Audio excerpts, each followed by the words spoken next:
Ya, Assalamualaikum warahmatullahi wabarakatuh. Baik, Bapak Ibu yang dirahmati Allah, jamaah Masjid Al-Mu'minun. Jadi hari ini kita kajiannya agak panjang ya. Mudah-mudahan bisa bertahan.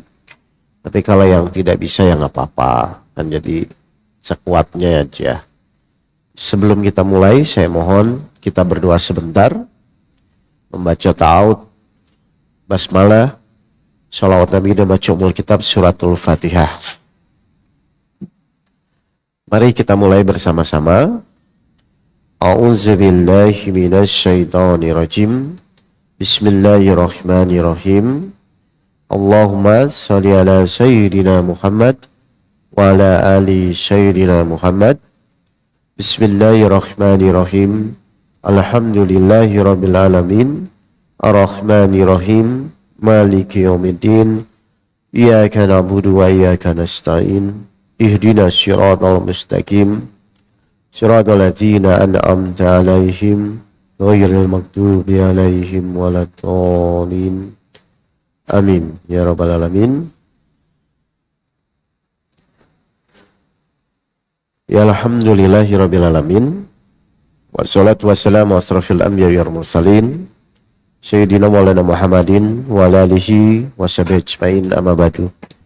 Baik, Bapak Ibu yang dirahmati Allah. Jadi hari ini kita akan fokus membahas tentang kehidupan ya. Dan saya yakin siapapun orangnya di sini pasti ingin hidupnya bahagia, betul?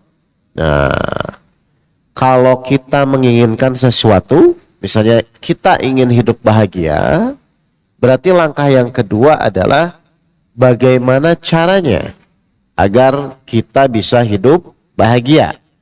Karena kenyataannya, suka tidak suka, semua orang menjalani hidupnya. Tapi permasalahannya adalah, di dalam menjalani hidup itu, kita pun tidak mengerti apa yang akan terjadi ke depan. Kan begitu ya? Ada yang tahu besok bagaimana? Paling berencana saja. Tapi kita juga tidak tahu apa yang akan terjadi ke depan. Masalah yang mau bantu? Yaudah. Kita mulai tadabbur Al-Qur'annya di surat 31 ayat 34. Silakan. Ya. Benar nggak? Kita tuh besok pun kita tidak akan tahu. Ya. Surat 31 ayat 34. Sesungguhnya hanya di sisi Allah ilmu tentang hari kiamat. Baik, ada yang tahu hari kiamat? Tidak ada yang tahu. Terus? Dan Dia yang menurunkan hujan dan mengetahui apa yang ada dalam rahim. Terus? Dan tidak ada seorang pun yang dapat mengetahui dengan pasti apa yang akan dikerjakannya besok. Tidak ada seorang pun yang tahu dengan pasti apa yang dikerjakannya besok. Kalau rencana mungkin Bapak Ibu punya rencana. Tapi pastinya besok terjadi atau tidak terjadi, itu kita tidak pernah ada yang tahu. Betul nggak ini? Sekarang tolong dijawab pertanyaan saya. Kalau kita tidak tahu apa yang terjadi besok, terus selama ini Bapak Ibu khawatir apa? Halo? Kalau kita tidak tahu apa yang terjadi besok, berarti yang Bapak Ibu khawatirkan selama ini itu apa? Sesuatu yang tidak tahu, begitu? Halo? Loh, ini udah sarapan belum? Coba saya ulang lagi. Tidak ada seorang pun yang mengetahui apa yang akan terjadi besok dengan pasti, tidak ada yang tahu. Orang mungkin berencana, mungkin, silakan. Tapi pertanyaan saya, kalau kita tidak tahu apa yang terjadi besok, ya, bahkan malam pun ini juga kita nggak tahu, atau sejam 2 jam pun kita nggak tahu, yang Bapak Ibu selama ini khawatirkan itu apa? Iya, berarti harusnya hidup yang benar tuh khawatir atau tidak? Lah itu yang ngomong manusiawi apa? Hah? Saya ulang lagi, tolong dijawab Pak. Jangan-jangan selama ini Bapak Ibu menjalani hidup mengkhawatirkan sesuatu, padahal Bapak Ibu juga nggak tahu. Jadi kan kita sedih nih, mengkhawatirkan sesuatu yang kita tidak tahu. Mohon maaf, jadi yang dikhawatirkan itu apa? Halo? Kok bingung? Loh, Bapak Ibu selama ini masih menjalani hidup, masih ada rasa khawatir nggak? Nah, itu kenapa? Yang dikhawatirkan apa?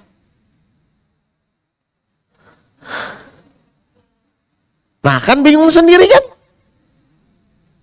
Loh, silakan sebutkan kepada saya alasannya kenapa Bapak Ibu mengkhawatirkan besok, padahal besok pun kita tidak tahu apa yang terjadi dengan pasti. Betul? Kan nggak ada yang tahu dengan pasti. Apakah umur kita sampai malam ini atau besok kan juga kita nggak tahu. Terus Bapak Ibu mengkhawatirkan yang Bapak Ibu tidak tahu. Kira-kira ada manfaatnya nggak? Tahu ini nggak ada manfaatnya. Nah, terus kenapa khawatir? Halo? Atau saya balik, berarti kalau Bapak Ibu khawatir itu, Bapak Ibu benar nggak sok tahu dengan apa yang terjadi besok? Ah, nanti gimana, nanti begitu kan? Padahal kita tidak tahu. Berarti orang khawatir itu manusiawi atau sok tahu? Ah, Ibu selama ini gimana? Paham ini, Bapak Ibu ini? Jadi ternyata yang harus kita sadari adalah banyak orang mengkhawatirkan sesuatu, Pak. Curhat kepada saya, Ustadz gini nih. Saya dengerin dulu awalnya. Terus akhirnya ujung-ujungnya, emang Ibu yakin besok tuh akan terjadi begitu? Ya saya nggak tahu katanya. Loh, kalau nggak tahu kenapa khawatir? Yang ada itu adalah bagaimana kita tuh meyakini tentang janji-janji Allah di dalam Al-Quran. Bukan mengkhawatirkan yang kita tidak tahu. Ya kan kalau rumah saya disita bagaimana? Loh kan belum terjadi. Masih bulan depan atau 2 bulan lagi. Dan di situ ada proses namanya izin Allah. Setiap kejadian pasti atas izin Allah. Kalau Allah mengizinkan terjadi, kalau Allah tidak mengizinkan tidak terjadi. Ditanya lagi, tapi Ibu percaya dengan izin Allah? Percaya Ustadz, tapi ya enggak. Kalau percaya itu percaya, kalau tapi itu berarti kurang percaya. Jadi saya ulang lagi, yang Ibu khawatirkan apa? Bener nih. Ini saya jauh-jauh dari Jakarta nih, kalau masih khawatir lagi, sayang ini. Ayo coba sebutkan alasannya. Takut anak nggak makan, takut nggak ada biaya kuliah, kan begitu biasanya ya? Betul? Nah, padahal pertanyaan saya, Bapak Ibu tuh percaya nggak janji Allah itu benar? Apa salah satu yang Allah janjikan kepada kita? Ah, itu tahu, 11 ayat 6. Nah, kalau tahu kan, kenapa nggak yakin? Coba. Jangan bertahun-tahun hidup mengkhawatirkan sesuatu, padahal Bapak Ibu juga nggak tahu yang dikhawatirkan apa. Kan rugi nih. Dan tidak satu pun makhluk bergerak bernyawa di bumi, melainkan semuanya dijamin Allah rezekinya. Apa kata Allah, Bapak Ibu? Percaya nggak ini? Berarti urusan rezeki khawatir nggak?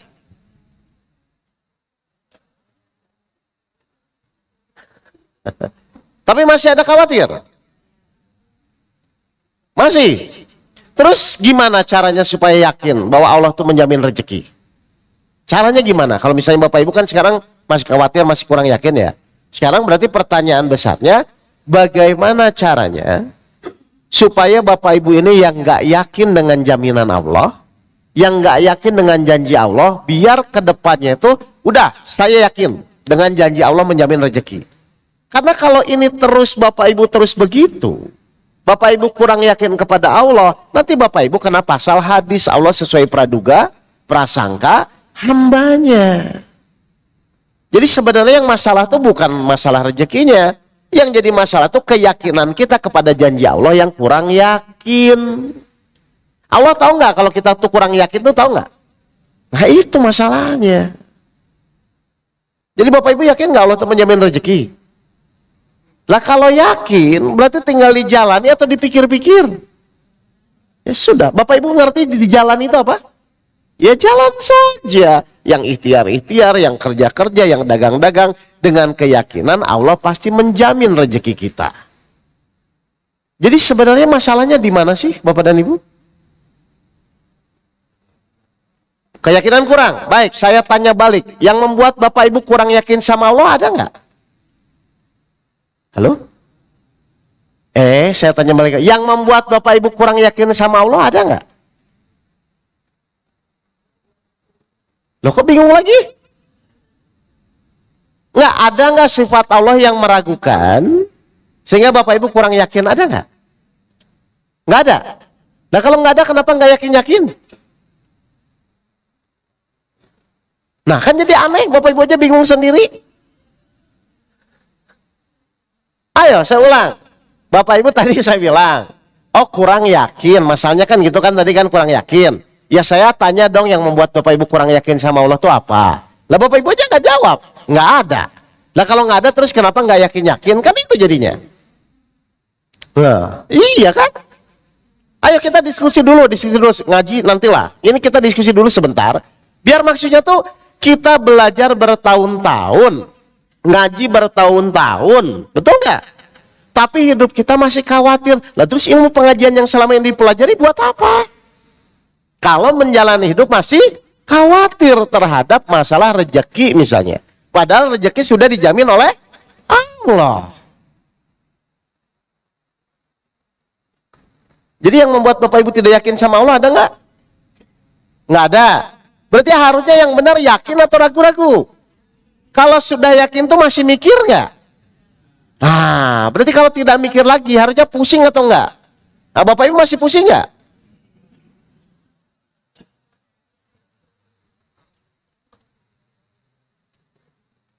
Coba deh Bapak Ibu renungkan. Ya, ini tuh salah di Al-Qur'annya atau salah di diri kitanya sih? Lah udah kalau salah di diri kita makanya kita perbaiki, tapi yang langsung bisa kita praktekkan. Agar semakin lama Bapak Ibu menjalani hidup semakin yakin. Allah tuh minta apa sih kepada kita? Nggak minta, cuma disuruh apa? Al-Baqarah ayat 2. Coba. Iya itu doang. Kitab Al-Quran ini tidak ada keraguan padanya. Nah, boleh ragu-ragu? Boleh kita meragukan Al-Quran? Tidak boleh ya? Berarti kalau Allah sudah berjanji, Allah menjamin rezeki setiap makhluk. Harusnya Bapak Ibu tuh berpikir lagi atau yakin saja. Nah itu, cuman masalahnya untuk Allah ingin tahu kita yakin atau tidak yakin, Allah pasti nguji dulu. Misalnya apa? Usaha turun, benar? Pinjaman, tagihan macet. Itu tuh supaya Bapak Ibu jadi yakin. Kira-kira kalau tagihan macet, kita tuh fokus bagaimana? Ke petagihan macet atau tetap yakin Allah tuh akan membukakan jalan keluar? Begitu pemikirannya enggak? Atau masih pusing mikirin tagihan macet? Bapak-bapak? Masih mikirin tagihan macet atau yakin tetap Allah ngasih jalan keluar? Benar? Kalau memang yakin, kenapa masih pusing? Enggak, Allah buat kejadian tagihan macet itu supaya kita pusing atau supaya kita yakin? Kenyataannya Bapak Ibu kalau tagihan macet itu yakin atau pusing?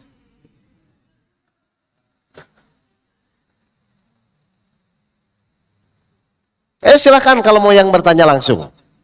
Nggak, biar jelas dulu gitu Bapak Ibu. Jadi sebelum kita ngaji, saya mau menjelaskan. Gini ya, soalnya ada kasus kemarin, ini sering saya sampaikan. Ada jamaah nelfon saya. Ini emang parah menurut saya. Suaminya nggak kerja, anaknya narkoba, dia sendirian Pak, single parent istrinya. Panjang lebar cerita, curhat, anak saya gini, suami saya begini Ustadz, bagaimana ini saya seorang perempuan, saya ngurus rumah tangga juga, saya cari nafkah juga, kan begitu ya.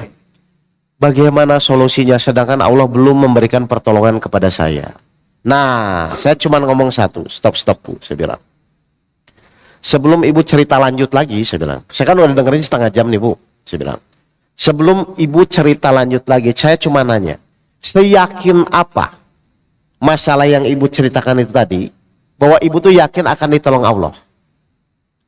Jadi ini saya pisahkan dulu ini masalahnya, tapi pertanyaannya cuma satu, seyakin apa masalah Bapak Ibu akan ditolong Allah? Kenapa saya harus tanya itu? Karena Bapak Ibu mau panjang lebar pun cerita, kalau dasarnya Bapak Ibu tidak yakin ditolong Allah, buat apa?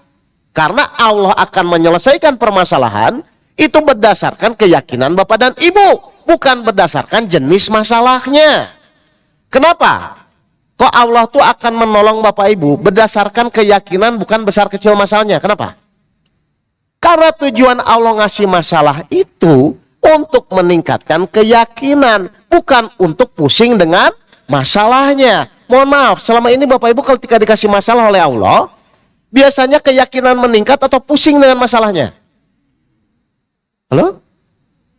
Itu dari kapan itu? Dari dulu?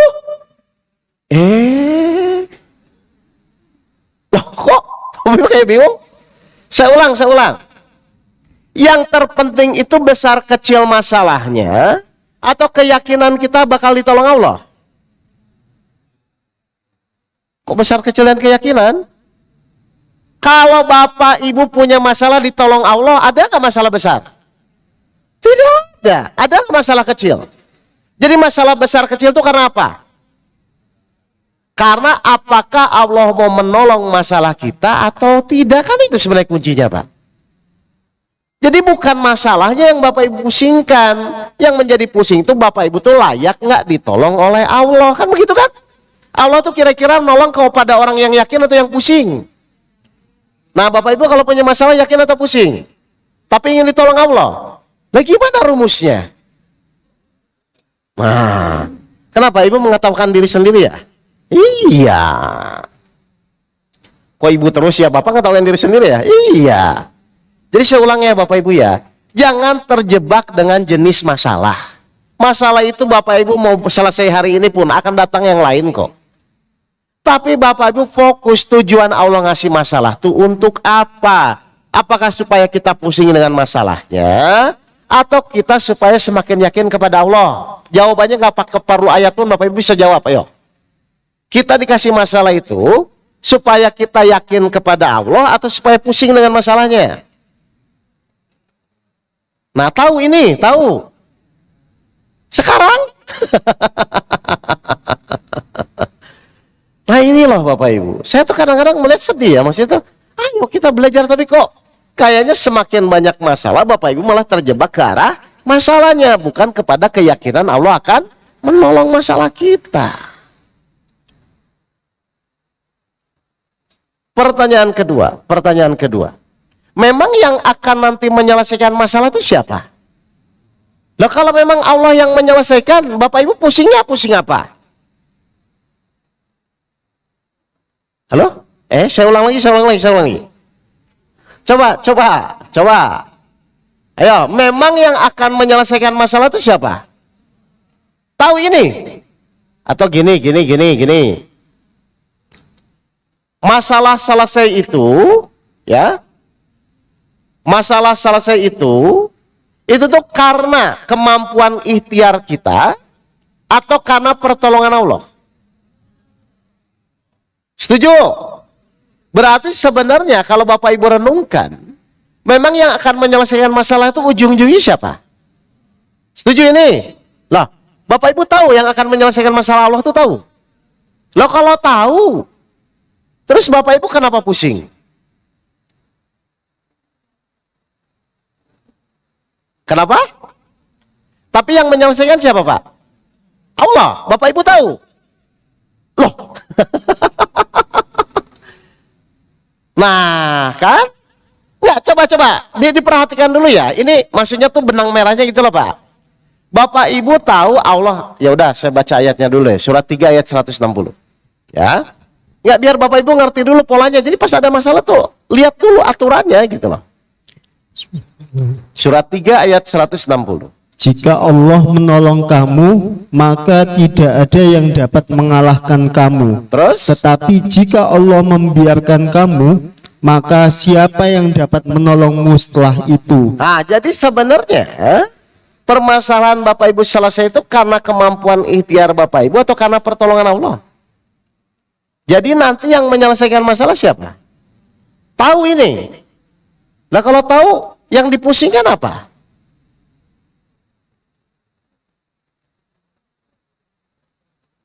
Halo? Tolong dijawab dulu sebelum saya masuk ke materinya. Loh kan tadi dari awal kita udah sepakat kan? Iya, tapi yang menyelesaikan siapa? Nah, sekarang kan kalau saya lihat kesalahannya tuh gini. Mohon maaf gini. Saya di sini mau ke toilet, misalnya ya. Pas mau nanya, nggak ada orang yang bisa saya tanya. Tapi ada panah, toilet itu lurus, kanan, kiri, kanan. Berarti kalau saya ingin ke toilet itu saya perlu mikir atau ikuti petunjuk aja. Betul? Perlu mikir nggak? Kalau saya mikir, berarti petunjuknya ada atau tidak? Tidak ada. Berarti kalau sudah ada petunjuk, kita tuh mengikuti atau mikir? Oke, petunjuk dalam hidup sudah ada atau belum? Apa namanya? Tahu ini. Berarti Bapak Ibu tuh tinggal ikuti saja atau mikir? Bapak Ibu selama ini ketika punya masalah tuh ngikuti atau mikir sendiri? Nah terus petunjuknya buat apa?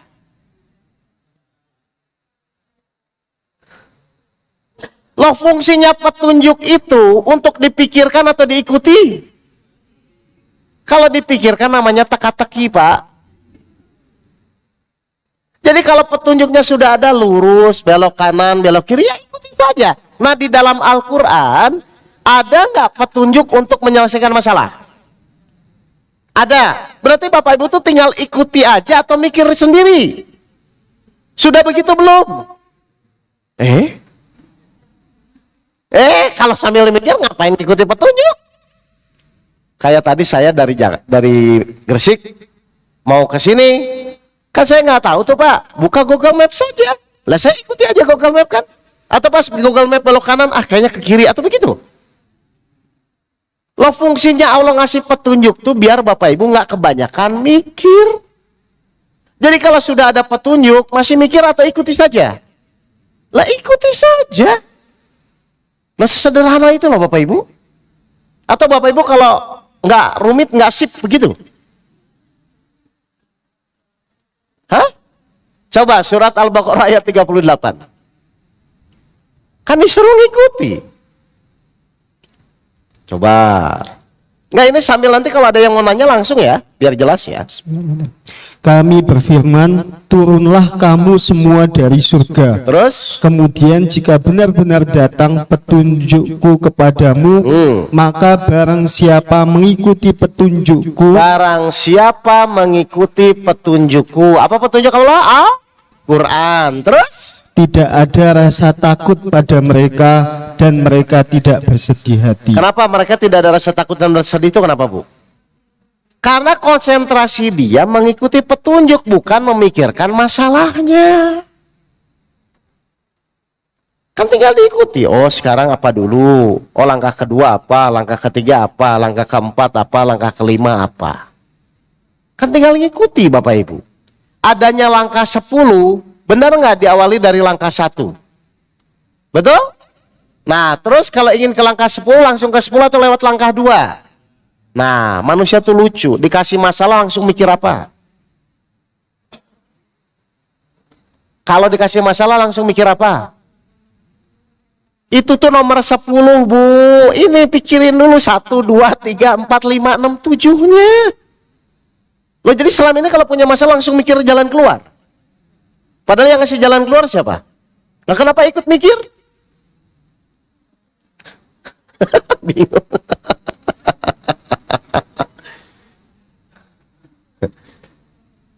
Loh kan adanya langkah 10 tuh ikuti aja. Langkah 1, langkah 2, langkah 3. Nanti di Al-Quran saya buka kan.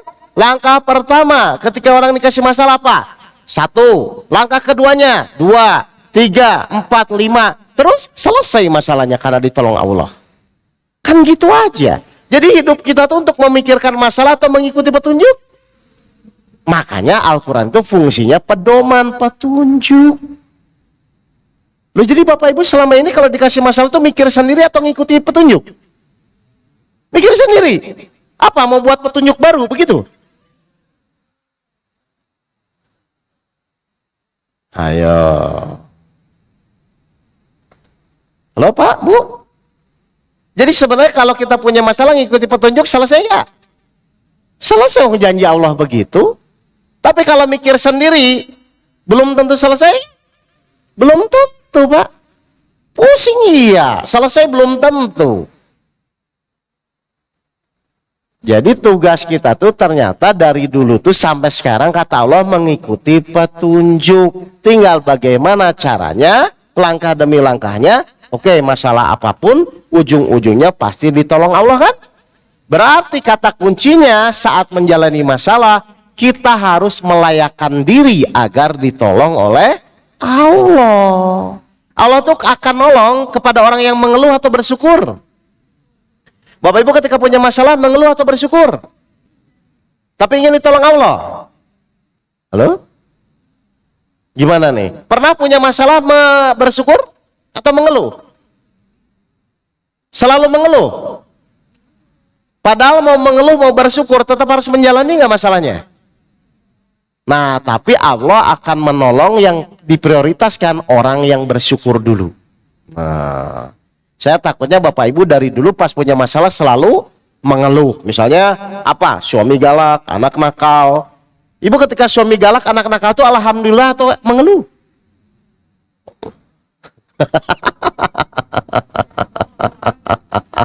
Tuh, ibu aja jawab sendiri kan? Bohong banget katanya.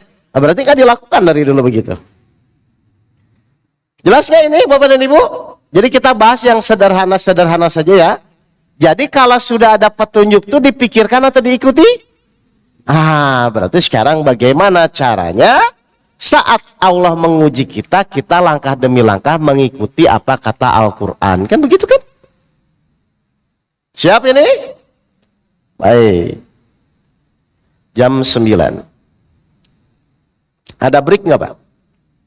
Jam berapa Pak? Jam 10. Oke, cukup lah. Kata kunci yang pertama, sebelum kita berpikir tentang, berarti solusi itu perlu dipikirkan ya? Berarti yang kita perlu pikirkan apa? Kita mengikuti petunjuk atau tidak? Ya, itu dulu ya dikunci ya. Baik.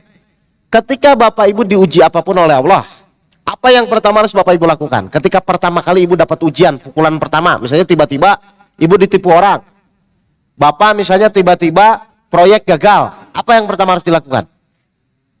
Itu nanti. Belum ke sana. Langkah pertama, ketika Bapak Ibu diuji oleh Allah, mendapatkan masalah penyakit, hutang, proyek belum selesai, apa langkah pertama yang harus dilakukan? Apa? Yaitu bukan, langkah pertama yang harus dilakukan. Itu emang semudah itu menerima. Nah, wah ternyata benar ini. Dari selama ini nggak ngikuti ini, pantesan pusing lagi Pak. Mohon maaf, Bapak Ibu tuh sudah pengalaman kan punya masalah dari dulu kan? Loh kalau sudah pengalaman kan harusnya udah biasa gitu loh Pak. Nah, langkah yang pertama, apa yang harus dilakukan? 76 ayat 2.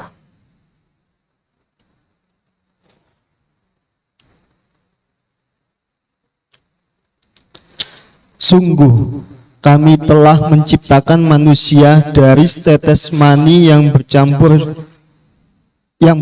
yang kami hendak mengujinya. Bapak Ibu tahu nggak?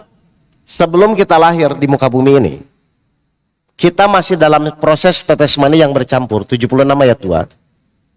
Tetes mani yang bercampur. Allah tuh sudah ada rencana untuk apa? Tahu ini? Sekali lagi Mas Malah dibaca.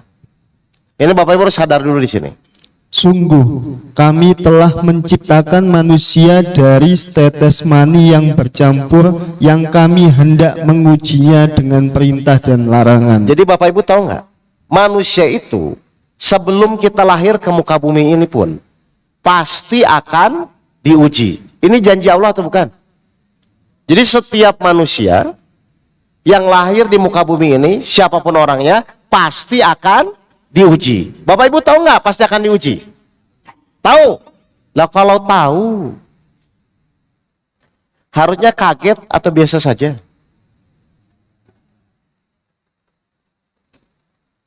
Bapak Ibu tahu? Kalau tahu, harusnya kaget atau biasa saja? Kenapa biasa saja? Oh, tahu kok. Berarti yang pusing-pusing itu tahu atau nggak tahu? Loh, Bapak Ibu selama ini tahu atau nggak tahu? Hah?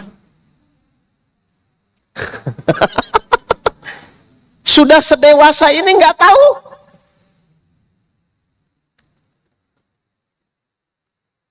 Jadi nanti kalau gini, Bapak Ibu tahu nggak api itu panas? Berarti ketika Bapak Ibu kena api, kepanasan wajar nggak? Kenapa wajar? Nah, memang panas kan? Bapak Ibu tahu nggak hidup itu pasti diuji? Lah berarti ketika Bapak Ibu dapat ujian masalah wajar nggak? Lah kalau wajar biasa saja atau emosi?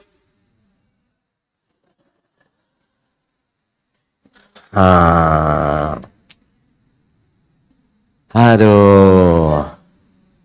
Jadi langkah pertama apa? Menyadari, oh ya Allah, semua manusia itu pasti akan diuji. Ya gak apa-apa gitu loh Pak, Bu. Nggak usah bingung karena semua orang itu pasti akan diuji. Ini malah banding-bandingin. Ustadz tengah nggak sholat, kayak ngapain banding-bandingin sama orang? Semua orang itu pasti akan diuji. Sadar dulu ini. Kalau nggak sadar nanti repot. Jadi nanti kalau ada masalah kapanpun datangnya, boleh? Ya boleh. Perlu kaget nggak? Nggak usah. Jadi hidup yang benar itu harusnya ada masalah atau tidak ada masalah. Tahu ini? Ya sudah, kalau punya masalah nggak apa-apa. Memang pasti begitu. Selama ibu bapak jadi manusia pasti akan diuji. Bapak ibu mohon maaf, yang hadir di sini ada masalah semua nggak? Nah, sudah kalau gitu sama-sama kan. Kecuali bapak ibu sendiri yang diuji kan, bapak ibu silakan syirik. Nah ini sama-sama kok. Jadi hidup yang benar tuh punya masalah atau tidak ada masalah? Nah, jadi Bapak Ibu tuh ingin punya masalah atau tidak ingin punya masalah?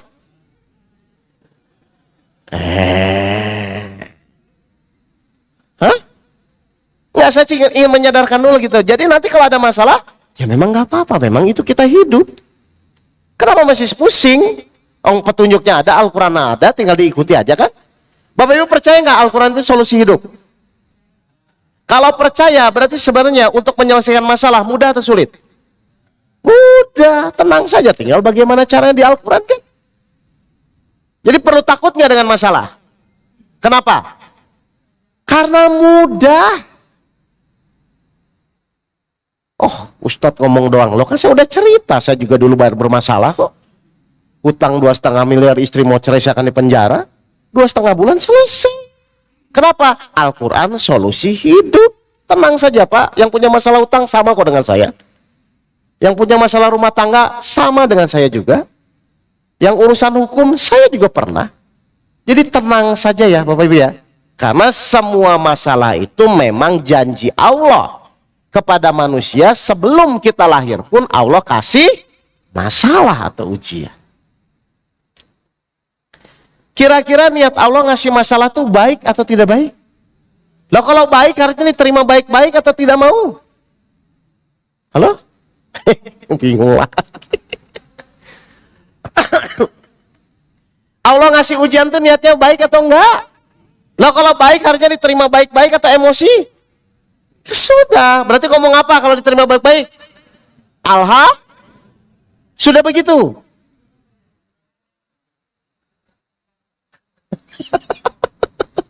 Surat 4 ayat 40. Tenang aja Pak, nanti Bapak tinggal ngikuti langkah-langkah aja ya.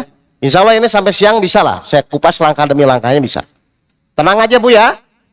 Oh tenang nggak tenang juga masalah tetap dijalani kok. Oh ngapa? Emang ada pilihan? Nggak ada. Ayo. Sungguh. Sungguh, lihat pakai sungguh itu apa? Berarti sungguh itu apa Pak? Pasti ya, Allah ini bersungguh-sungguh nih. Apa? Allah tidak akan menzalimi seseorang walaupun sebesar zarah. Ini janji bukan Pak?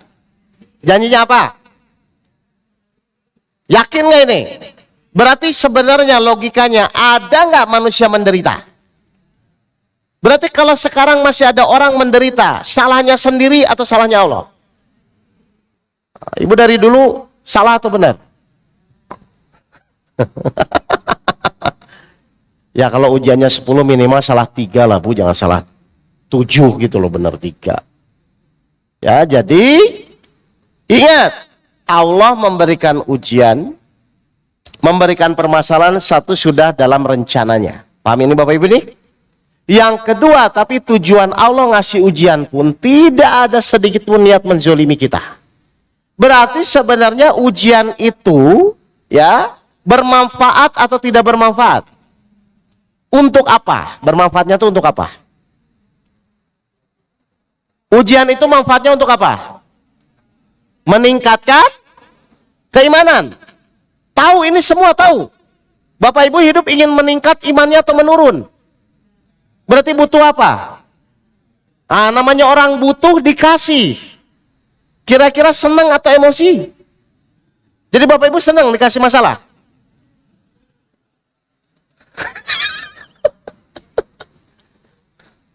Senang nggak?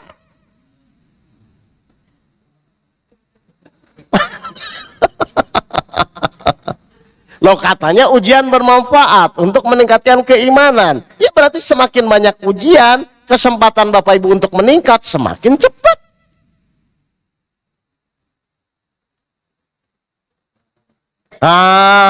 Jadi diperbaiki itu dulu Pak. Betul. Adab akhlak kita di dalam menerima sesuatu dari Allah. Kebayang nggak gini? Saya ngasih sesuatu ke Bapak Ibu, tujuan saya baik. Bapak Ibu tolak, Bapak Ibu malah marah. Perasaan saya gimana? Sekarang Allah ngasih ujian kepada Bapak Ibu. Terus Bapak Ibu anggap itu penderitaan. Perasaan Allah bagaimana?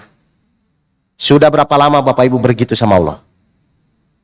Nggak tahu diri.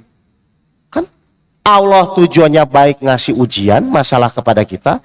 Kita anggap sebagai penderitaan. Gimana perasaan Allah? Udah dianggap masalah sebagai penderitaan, minta tolong sama Allah. Kan makin tolong.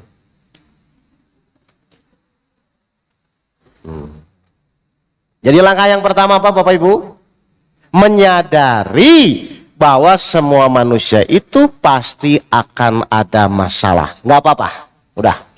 Ya. Semua orang harus menjalani masalahnya masing-masing. Tapi apa? Kata Allah 25 ayat 2. Nih biar Bapak Ibu yakin. 25 ayat 2. Apa kata Allah? Yang memiliki kerajaan langit dan bumi, Terus? tidak mempunyai anak, tidak ada sekutu baginya dalam kekuasaannya, Terus? dan dia menciptakan segala sesuatu lalu menetapkan ukuran-ukurannya dengan tepat. Menetapkan ukuran-ukurannya dengan tepat. Maksudnya apa Bapak Ibu ya? Jadi kalau Allah ngasih ujian itu sudah tepat atau belum? Tepat itu apa? Sesuai nggak dengan kondisi kita? Benar. Kalau gitu langsung diterima atau dipikir-pikir dulu? Ya sudah kalau begitu. Loh kalau sudah menerima, masalah nggak? Nah itu maksud saya Pak. Karena memang tugas kita tuh hanya menjalani, bukan memikirkan. Kenapa hanya menjalani? Petunjuknya udah ada kok. Jadi kenapa Bapak Ibu nggak mengikuti, malah memikirkan itu kenapa? Apa? Kreatif, inisiatif. Saya bilang kecuali kalau nggak ada petunjuk, silahkan Bapak Ibu mikir gitu loh. Ini petunjuknya udah ada, tinggal diikuti kok. Ya, Bu? Paham ini? Kok Ustadz ke ibu-ibu terus? Biasanya ibu yang banyak ngeluh soalnya. Tapi paham ya? Jadi satu menyadari bahwa oh ya semua manusia tuh, saya ini ulang-ulang sengaja ini, saya ulang-ulang sengaja. Menyadari ya udah nggak apa-apa ya Allah, ini saya ada ujian, saya ada masalah. Tapi saya yakin Engkau pun tidak akan menzolimi saya, dan saya yakin ujian apapun yang Kau berikan itu tepat sesuai dengan kondisi saya saat ini. Sudah. Baik. Langkah yang kedua apa? Langkah yang kedua. Setelah Bapak Ibu menyadari itu. Langkah yang kedua. Nah kan?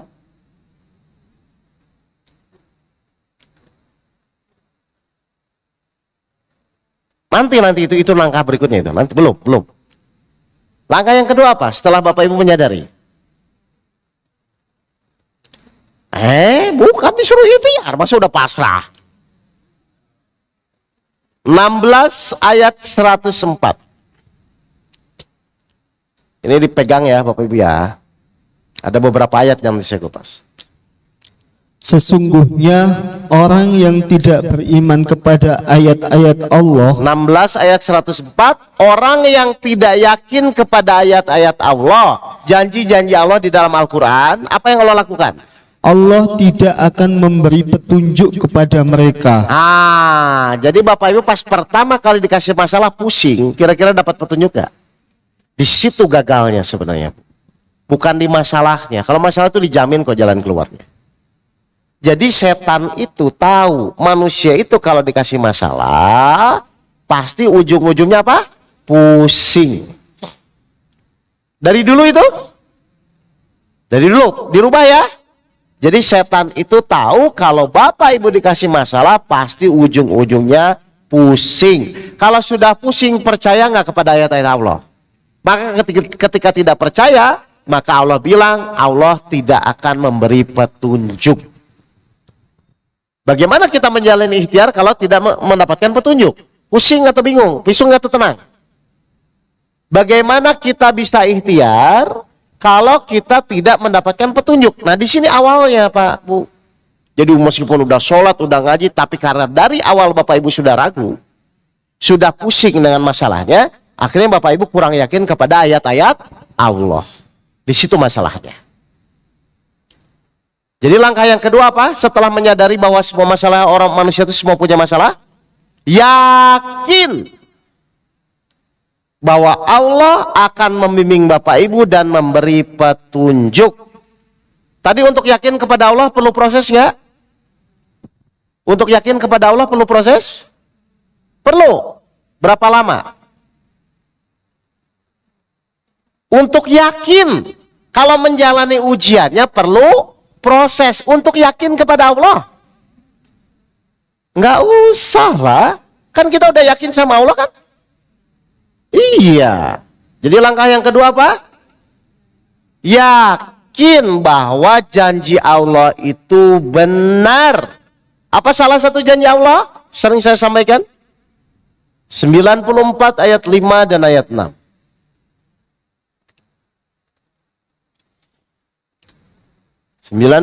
ayat 5 dan ayat 6. Maka sesungguhnya bersama kesulitan ada kemudahan. Terus? Sesungguhnya bersama kesulitan ada kemudahan. Sering dengar nggak ayat ini? Maksudnya apa ini kata Allah? Berarti sesulit Allah tuh tahu nggak nanti manusia tuh akan mengalami kesulitan, tahu nggak? Tahu. Terus Allah bilang apa? Nah pasti akan ada. Percaya ayat ini. Lah kalau percaya, tinggal dijalani atau masih dipikirkan? Ya bisa. Ya jadi kalau nanti Bapak Ibu menghadapi kesulitan, tapi tenang kan Allah janji akan memberi kemudahan. Kan begitu harus pikirannya, bukan aduh gimana caranya, kan bukan begitu harusnya Pak. Kalau gimana caranya tuh dengan keyakinan atau dengan akal? Kalau masih mikir gimana caranya? Akal. Padahal ujian itu untuk meningkatkan keimanan atau keakalan. Nah terus kenapa mikir lagi? Jadi pas nanti Bapak Ibu mendapat kesulitan, enggak. Allah sudah janji ke saya.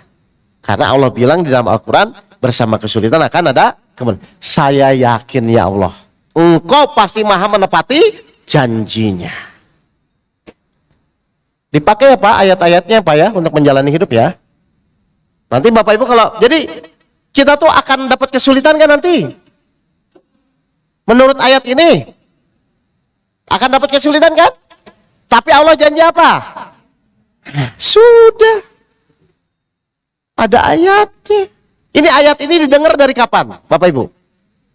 Dari kecil. Tapi nggak sadar-sadar.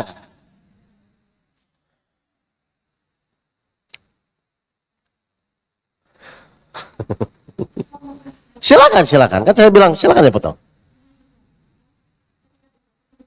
Ya.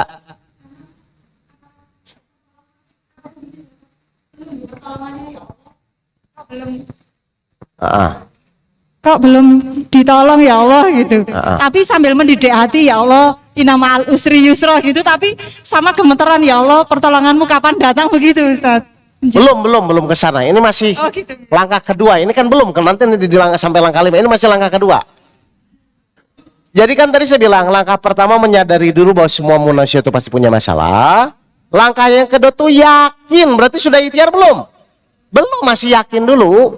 Ini tenang dulu. Saya mau kupas ini biar Bapak Ibu tuh benar-benar ngerti benar gitu loh. Maksudnya itu setelah pulang dari masjid ini tuh ya tinggal jalani gitu loh Pak, Bu, dengan masalah masing-masing gitu loh.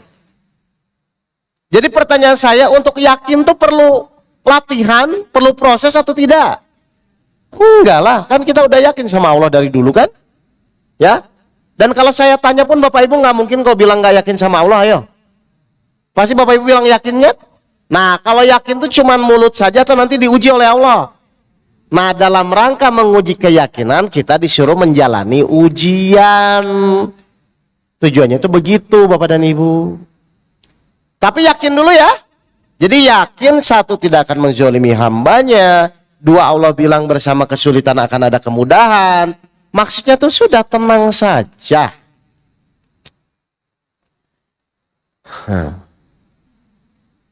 Ngerti Bapak Ibu ini? Jadi yakin dulu ya. Kenapa harus yakin? 45 ayat 20.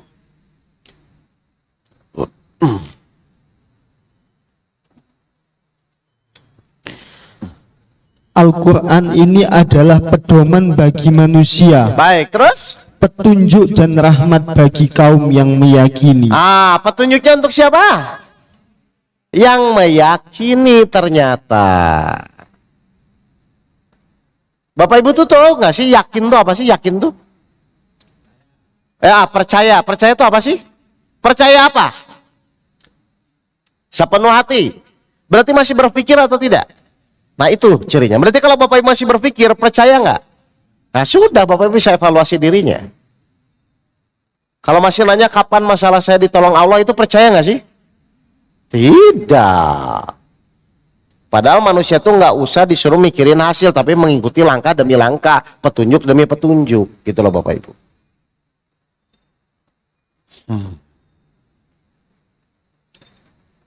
Baik, sudah yakin ini? Sudah yakin ya?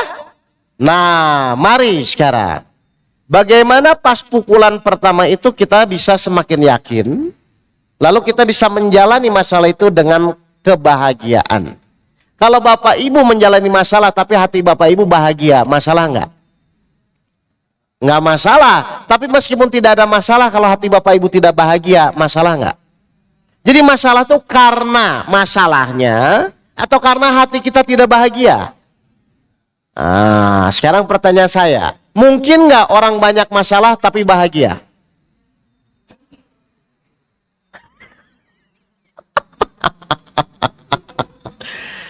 Coba saya tanya lagi. Mungkin nggak orang banyak masalah tapi bahagia? Gimana caranya? Atau selama ini di pikiran Bapak Ibu, kalau tidak ada masalah saya bahagia, begitu? Begitu? Salah. Salah, Pak. Kenapa? Karena masalah satu selesai akan datang lagi masalah yang kedua. Masalah kedua selesai akan lagi datang masalah ketiga. Jadi kalau di pikiran Bapak Ibu saya akan bahagia kalau tidak ada masalah, itu salah. Karena Allah berjanji dari awal kita lahir pun Allah akan kasih masalah. Jadi yang benar itu, saya akan bahagia kalau tidak ada masalah, atau ada masalah tidak ada masalah harusnya saya bahagia. Kira-kira di Al-Quran ada nggak caranya? Ada. Baik, saya tunjukkan ya. Benar nggak? Ada masalah, tidak ada masalah itu harusnya saya bahagia. Surat Al-Fatihah, Bapak Ibu tiap hari baca ini. Ayat 6 dan ayat 7. Tunjukilah kami jalan yang lurus. Kenapa Bapak Ibu tiap sholat minta jalan yang lurus? Kenapa? Bapak Ibu kan tiap sholat 17 rakaat selalu ihdinas siratal. Kenapa Bapak Ibu tiap sholat mohon jalan yang lurus? Nih lanjutannya. Yaitu jalan orang-orang yang telah engkau beri nikmat kepadanya. Baik, jadi nikmat kebahagiaan itu dicari atau diberi setelah apa? Baca lagi. Dari ayat 6-nya. Nah ini nih. Tunjukilah kami jalan yang lurus, Kenapa Bapak Ibu minta jalan yang lurus? Terus? yaitu jalan orang-orang yang telah Engkau beri nikmat kepadanya. Berarti bahagia itu dicari atau diberi? Diberi. Setelah apa? Setelah Bapak Ibu di jalan yang lurus. Mohon maaf, selama ini tuh Bapak Ibu mencari kebahagiaan atau fokus di jalan yang lurus? Mau nyari kemana Pak, Bu? Bahagia itu Allah kasih setelah kita di jalan yang lurus. Jadi ada masalah, tidak ada masalah. Kalau Bapak Ibu di jalan yang lurus, pasti bahagia nggak? Berarti mungkin nggak orang meskipun banyak masalah tapi bahagia? Bagaimana caranya? Fokus di jalan yang lurus. Tapi selama ini orang malah berusaha mencari kebahagiaan. Gimana caranya? Yang Bapak Ibu kejar selama itu bukan kebahagiaan, tapi hanya kesenangan. Kalau bahagia itu mau ada masalah tidak ada masalah, tetap bahagia. Karena itu pemberian dari Allah. Jadi menurut Al-Fatihah, bahagia itu diproses atau dihasil? Kenapa proses? Jalan. Berarti kalau Bapak Ibu di pikirannya, Ustadz kalau masalah saya selesai nanti saya bahagia. Salah atau benar? Salah, karena mau belum selesai pun kalau Bapak Ibu di jalan yang lurus pasti bahagia. Jadi selama ini tuh Bapak Ibu fokus menyelesaikan masalah atau fokus di jalan yang lurus? Disuruh siapa? Karena kalau Bapak Ibu bahagia, kalau Allah sudah kasih kebahagiaan, mau Bapak Ibu selesai atau belum selesai pun pasti bahagia. Makanya kan kebahagiaan nggak bisa dibeli Bapak Ibu. Apakah orang kaya tuh bahagia semua? Apakah orang miskin tuh menderita semua? Nah berarti bukan karena keadaan. Pas kita di jalan yang lurus, maka Allah kasih kebahagiaan. Itu udah rumus. Dan itu janjinya. Jadi kalau di pikiran Bapak Ibu, Ustadz kalau doa saya dikabulkan bahagia, kalau keinginan saya terwujud bahagia, salah atau benar? Salah. Karena buat kita tuh kalau mau terwujud tidak terwujud pun, kalau kita di jalan yang lurus pasti bahagia. Jalan yang lurus tuh keinginan siapa? Allah, betul? Berarti kalau ingin bahagia, kita tuh mewujudkan keinginan Allah atau keinginan kita? Benar. Jadi ketika Bapak Ibu punya masalah tuh fokus ingin selesai atau fokus di jalan yang lurus? Kenyataannya ingin selesai itu keinginan siapa? Kenapa? Kok Bapak Ibu malah fokus pada keinginannya sendiri? Halo? Tuh. Emang dengan cepat selesai dijamin bahagia? Bahagia itu bisa dikasih kalau kita di jalan yang lurus. Jalan yang lurus itu keinginan Allah. Berarti ketika ada masalah, fokuslah wujudkan keinginan Allah. Allah inginnya apa sih? Kita mikir sendiri atau mengikuti petunjuk? Nah, ikuti pas punya masalah itu petunjuk-petunjuk Allah yang sekarang dijelaskan.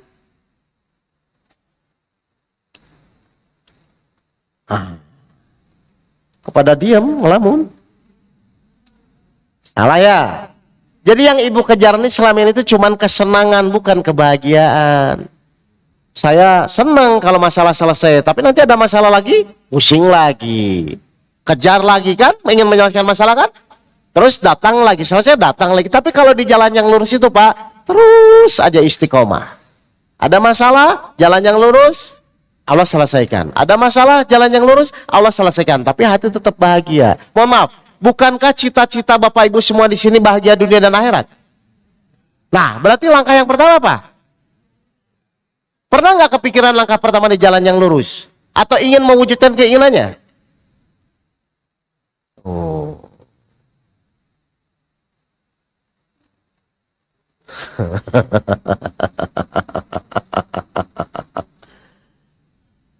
Baik, jadi langkah yang kedua apa Bapak Ibu? Yakin.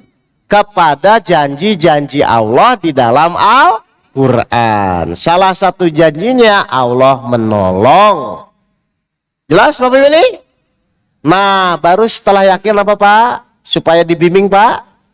Berdoa. Berdoanya apa? Berdoanya apa? Setelah yakin berdoanya apa? Berdoanya? Loh itu tunjukilah kami jalan yang lurus. Kenapa Bapak Ibu berdoanya tunjukilah kami jalan yang lurus? Biar pas menjalani masalah bahagia. Atau Bapak Ibu doanya ingin cepat selesai masalahnya? Pak Allah disuruh-suruh.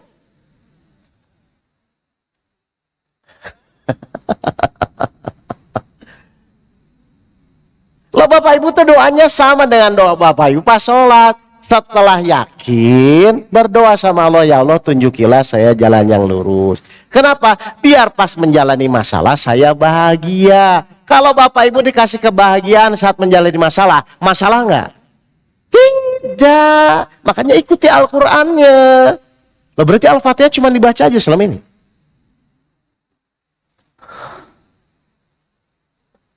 Ya. Ini Bapak Ibu tuh ngelamun tuh ngerti kan? Atau bingung? Wah ya, kaget gitu.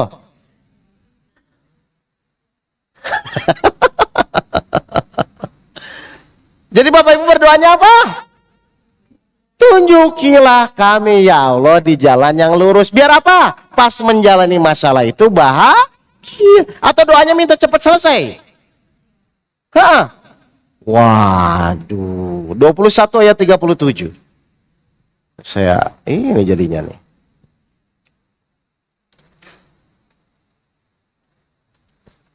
(21 ayat 37). Manusia diciptakan bersifat tergesa-gesa. Terus Kelak akan aku perlihatkan kepadamu tanda-tanda kekuasaanku.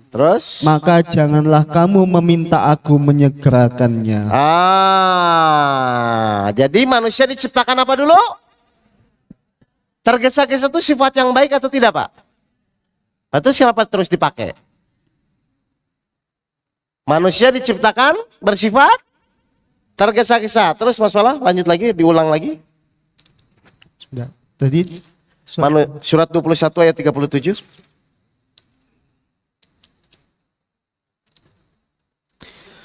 Manusia diciptakan bersifat tergesa-gesa. Terus? Kelak akan aku perlihatkan kepadamu tanda-tanda kekuasaan. Tapi yang berkuasa siapa Bapak Ibu? Berarti yang akan menentukan masalah kita selesai kapan siapa? Allah. Tugas kita bisa maksa atau hanya memohon? Mohon jalan yang lurus atau mohon cepat selesai? Benar ya? Baik. Terus? Maka janganlah kamu meminta aku menyegerakannya. Berarti Allah nyuruh apa pas menjalani nanti? Nah itu tahu.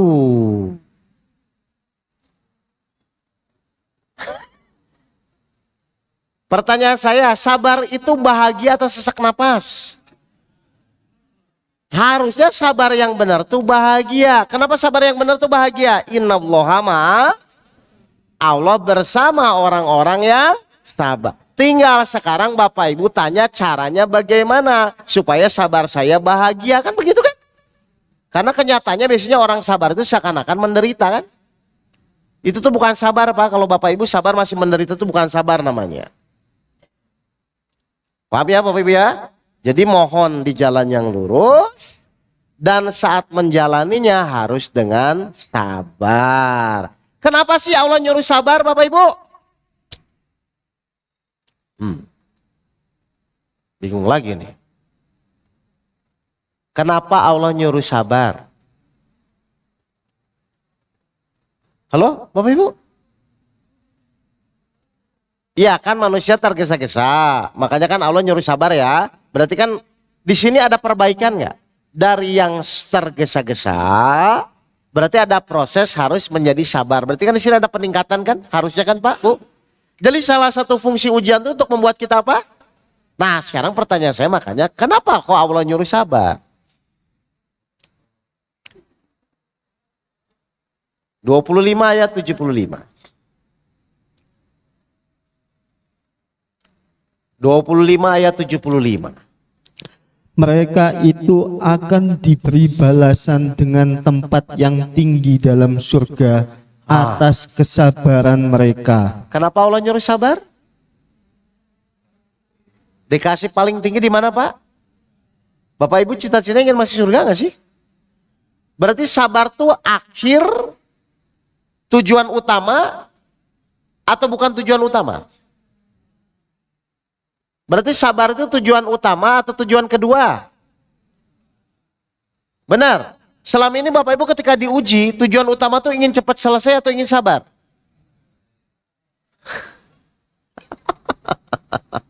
Selama ini Bapak Ibu diuji, biasanya tujuannya ingin cepat selesai atau ingin cepat sabar? Cepat selesai, meskipun nggak sabar, begitu. Tapi dijamin nggak masuk surga? Ah, itu tahu. Berarti sebenarnya tujuan utama tuh saat kita menjalani ujian, ingin cepat selesai atau ingin sabar? Karena kalau sabar, Allah janji memberikan surga yang paling tinggi. Padahal kita pun ingin akhir meninggalkan di surga kan, Pak? Berarti meskipun belum selesai, yang penting kita sudah sabar. Kan harusnya begitu kan? Begitu pemikirannya selama ini.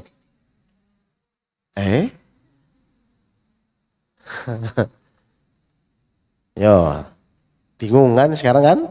Ternyata salah semua kan cara ikhtiarnya kan?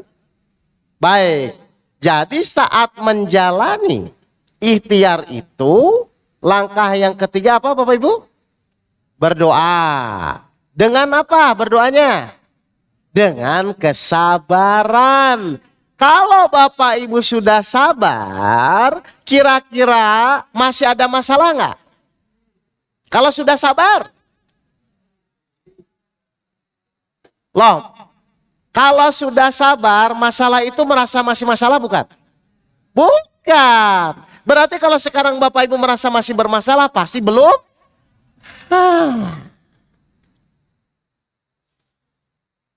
Jadi kenapa Allah nyuruh kita sabar? Biar Bapak Ibu tidak merasa bermasalah saat menjalani ujian.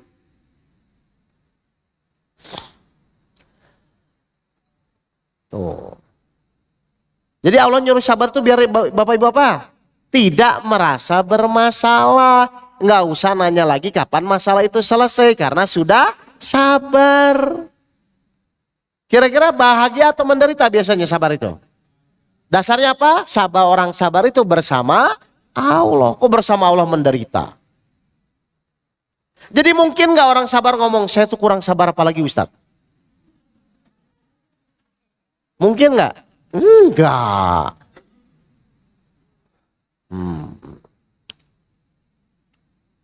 Sabar ada? Ah, berarti itu orang sabar bukan? Bukan.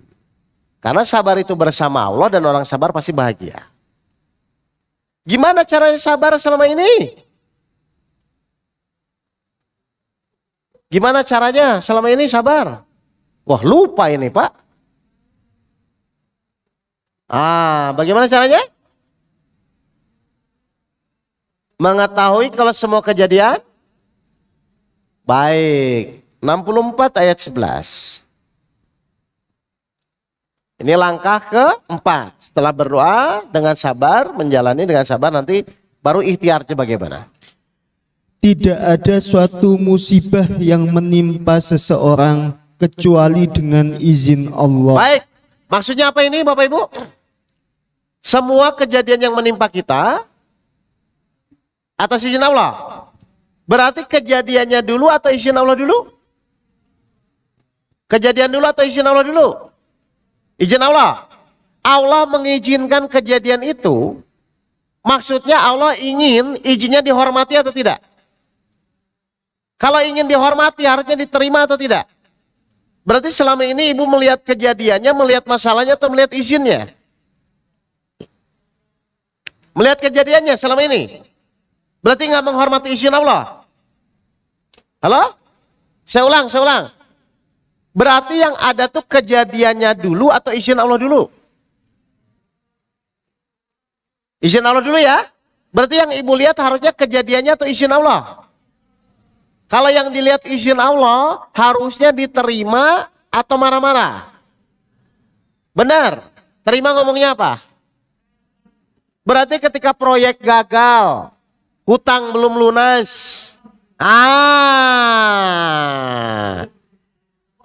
Alhamdulillah. Karena proyek gagalnya atau karena menghormati izin Allah? Nah, ketika Bapak Ibu menghormati izin Allah, Allah senang, Allah nolong.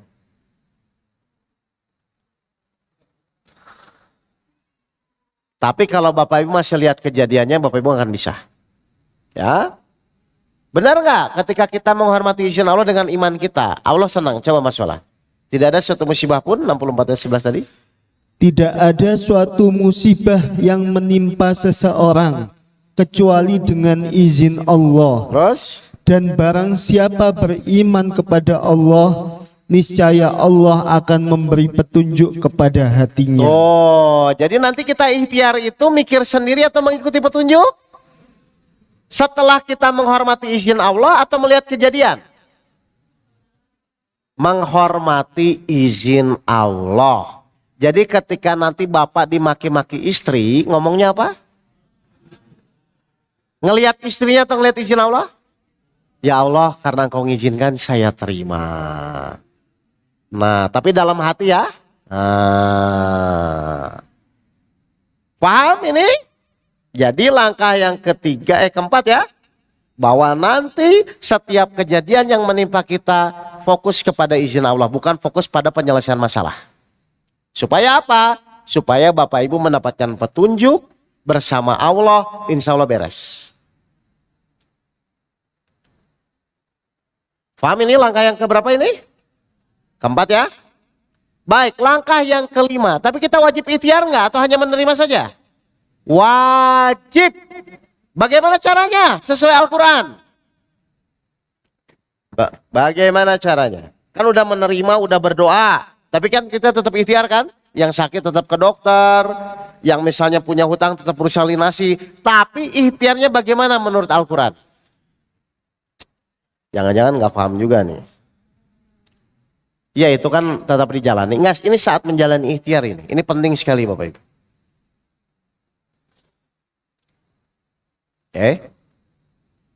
Halo? Ini kita udah mulai praktek ikhtiar nih. Bagaimana caranya? 12 ayat 67.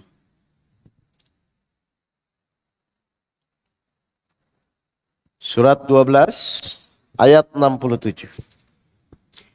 Dan dia Yakub berkata, wahai anak-anakku, janganlah kamu masuk dari satu pintu gerbang, dan masuklah dari pintu-pintu gerbang yang berbeda. Terus kenapa dibuat strategi gitu, kenapa? Terus? Namun demikian aku tidak dapat mempertahankan kamu sedikit pun dari takdir Allah. Terus? Keputusan itu hanyalah bagi Allah.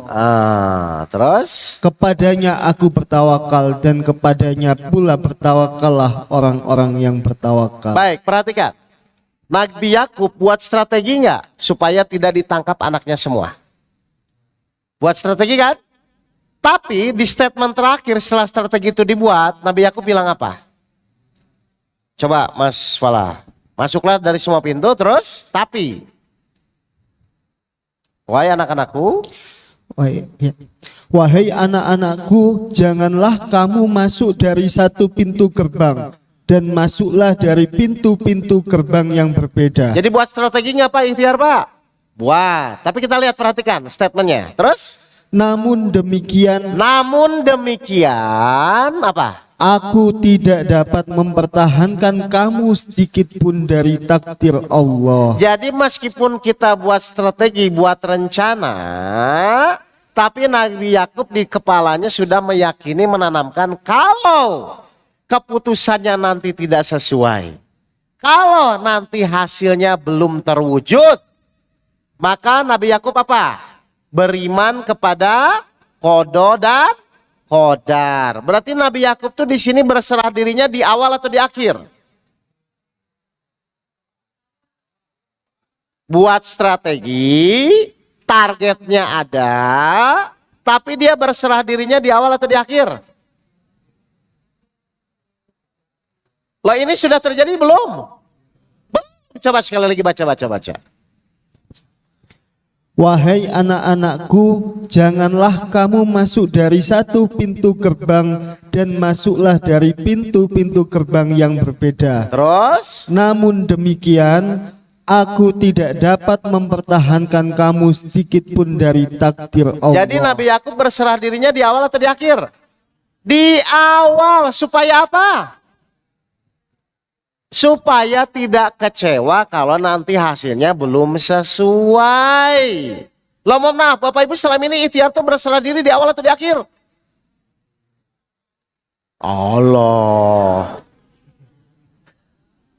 Berserah diri itu di awal, Pak, tapi ikhtiar tetap. Berarti Bapak Ibu ke dokter itu supaya sembuh atau supaya ditolong Allah?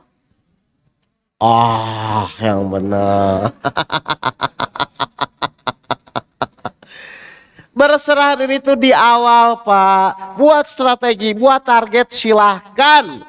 Tapi teman-teman, kalau nanti Allah belum menentukan, kita bertawakal kepada Allah. Makanya tawakal itu adalah berikhtiar semaksimal mungkin. Jasmaninya berikhtiar, tapi keinginan terhadap hasil yang nanti terjadi terserah kepada Allah. Itu maksudnya. Jadi bukan ngotot dengan keinginannya. Loh, jadi Bapak Ibu berserah diri di akhir ya? Telat. Pertanyaan saya, kalau Bapak Ibu berserah diri di awal, ada nggak orang kecewa? Ada nggak orang putus asa? Tidak. Jadi lunasi utang, lunasi saja berusaha. Ya Allah, tapi Engkau tahu, kalau belum lunas, saya serahkan lagi kepadamu. Tapi dia tetap ikhtiar dengan keyakinan Allah pasti nolong gitu loh Bapak Ibu.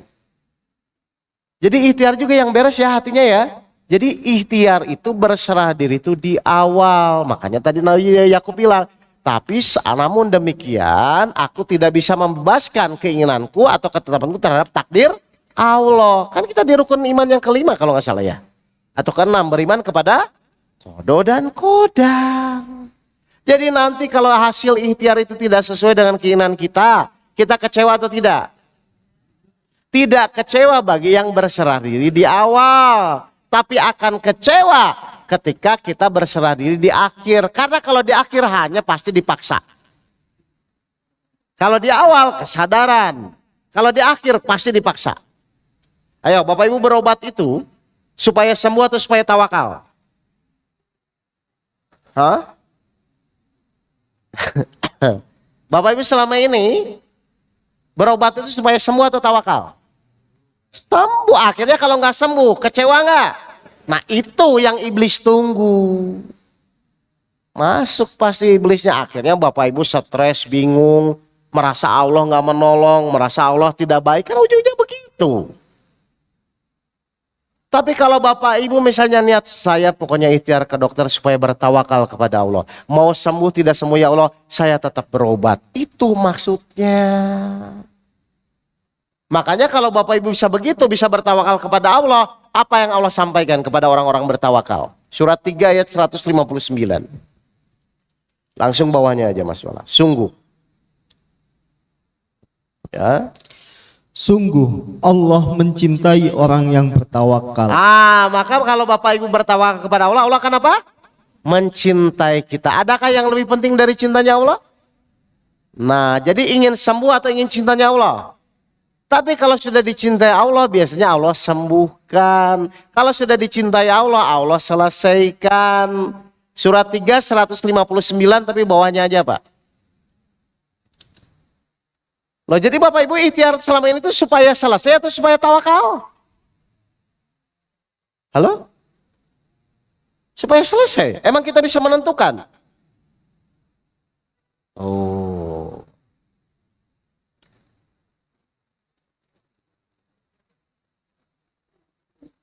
Coba direnungkan. Berarti selama ini ikhtiar sama nggak dengan tadi yang disampaikan? Langkah demi langkahnya.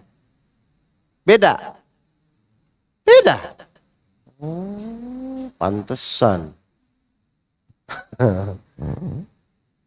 Ya. Jadi ikhtiarnya bagaimana? Untuk supaya selesai atau supaya bertawakal?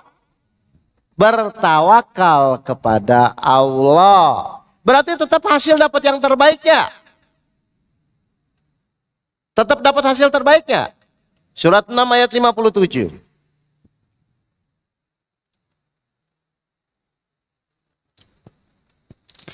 Katakanlah Muhammad, aku berada di atas keterangan yang nyata, Al-Quran dari Tuhanku, Terus? sedang kamu mendustakannya. Terus? Bukanlah kewenanganku untuk menurunkan azab yang Terus? kamu tuntut untuk disegerakan kedatangannya. Terus? Menetapkan hukum itu hanyalah hak Allah. Baik, terus? Dia menerangkan kebenaran dan dia pemberi keputusan yang terbaik. Yang terbaik itu apa, Pak? Terbaik itu apa? Berarti ada yang lain nggak? Berarti dipikir-pikir atau langsung disyukuri? Berarti apapun itu mau sesuai tidak sesuai, ngomongnya apa? Sudah begitu?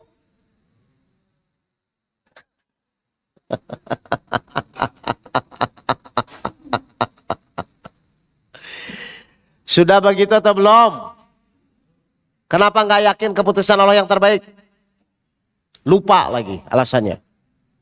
Ngajinya kurang. Oh masa Pak?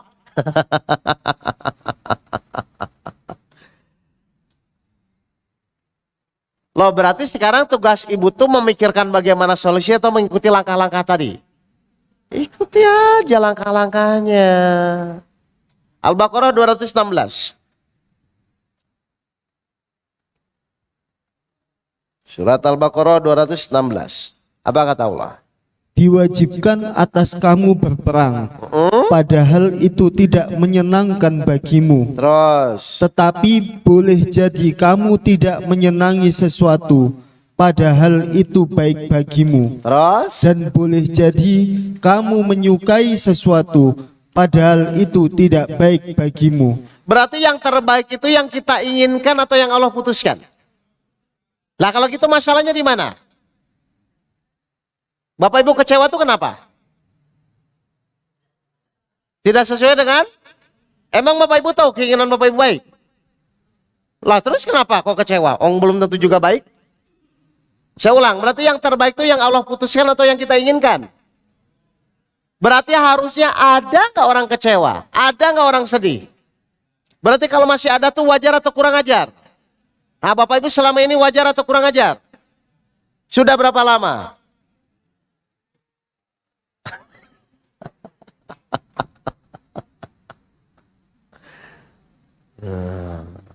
Jadi ujung-ujungnya Bapak Ibu, ujian Allah turunkan kepada kita, itu tuh Allah cuma satu tujuannya, menguji akhlak Bapak Ibu saat menjalani ujian.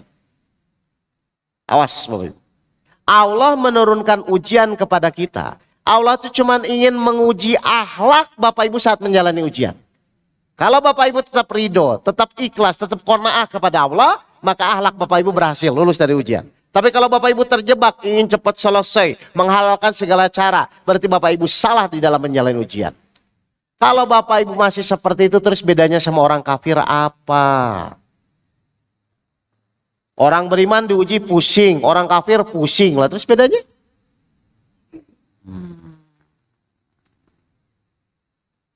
Baik, ada pertanyaan? Sebelum kita break? Ini saya mau break dulu ya Pak ya? Hah? 10.15, tapi kopi ada? Yaudah. Oke. Saya ulang. Ada pertanyaan nggak ini? Kalau tidak saya detilkan sekarang. Nanti setelah Bapak Ibu tahu langkah demi langkah ini, bagaimana menguatkan itu, kan gitu aja kan?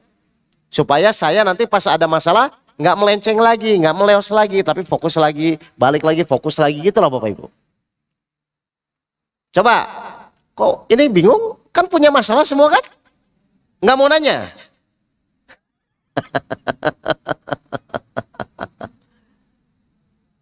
Hah?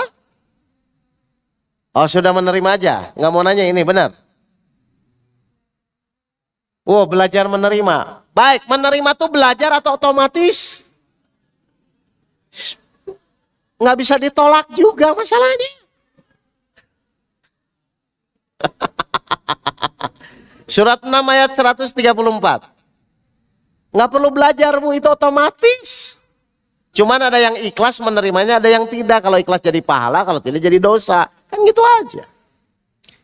Sesungguhnya apapun yang dijanjikan kepadamu pasti datang. Surat 6 ayat 134. Kata Allah, apapun yang dijanjikan kepada kita pasti datang. Benar nggak Allah janji memberikan ujian? Berarti pasti datang nggak? Oke, terus lanjut Mas. Dan kamu tidak mampu menolaknya. Apa kata Allah? Kita tidak bisa. Kalau tidak bisa ditolak, berarti yang kita lakukan apa? Yang menerima.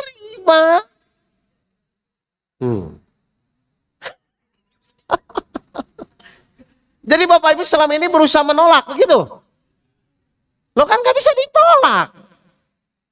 Lo Bapak Ibu itu sadar gak sih ujian itu tidak bisa ditolak? Nah kalau gitu harusnya menerima atau tidak? Ya otomatis menerima harusnya. Hah? 33 ayat 17. Saya tambah diperkuat ayatnya.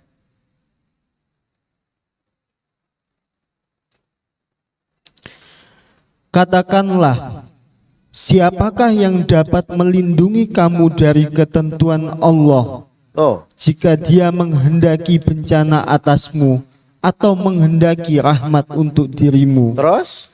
Mereka itu tidak akan mendapatkan pelindung dan penolong selain Allah. Jadi kalau Allah ngasih ujian, kita bisa nggak menolak? Tidak bisa, Pak. Dan lagiannya, coba saya mau tanya Ibu jujur. Ibu kalau ingin dulu di sekolah ujian lulus, soalnya diterima atau ditolak? Bisa nggak nolak soal tapi lulus? Emang punya orang dalam?